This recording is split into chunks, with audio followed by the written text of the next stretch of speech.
Wanti barbaadde hunda Siifan godha. waan ati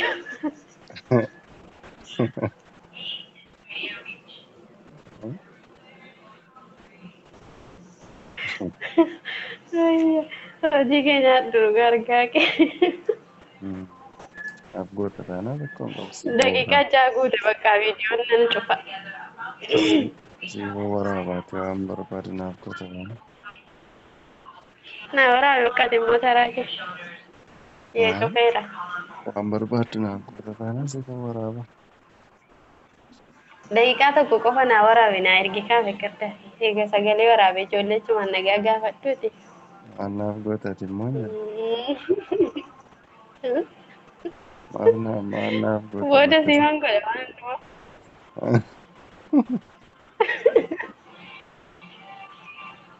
Viidiyoo maafittee qaba hundumaa naaf goota. Takki viidiyoof jedhee miti dhugaa. Akkasumattuu Maal viidiyoof jedhee miti. akkasumatti maal maal akkasumatti. Akkasumatti bakka. Akkasumatti natti yoo waraabda. Lakki. Isi bakka asuma isa kana muuziqaa itti kan magallakkifadha bakka.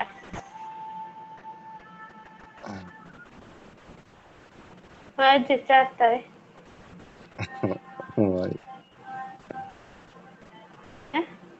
Amaayyoo.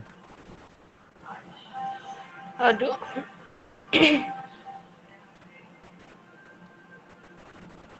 Hedduun si jaalladha. Ani firoog. Sirriitti bareedina. Mun fikir koo ilmaan nama jiraachisa.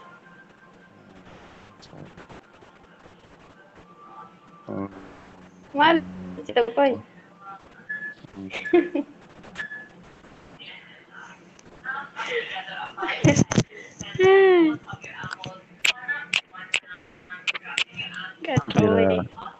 Turuun jira kun waatuma jira fagoo miti akka fuulatutti babal'ate fa'aa akkuma dhaaba keenyaa itti naayime bakka nagaa kotti naayime doon nagaan siniif haa ta'u.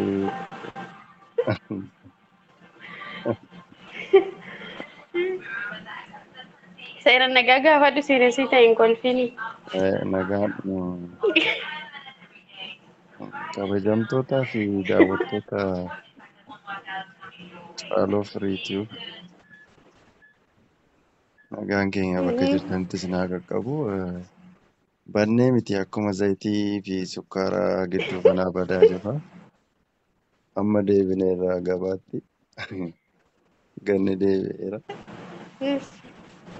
Baay'ee immoo isin Warra yaadeera. si iyyafatanii noo maal jettare? Anillee baay'een isin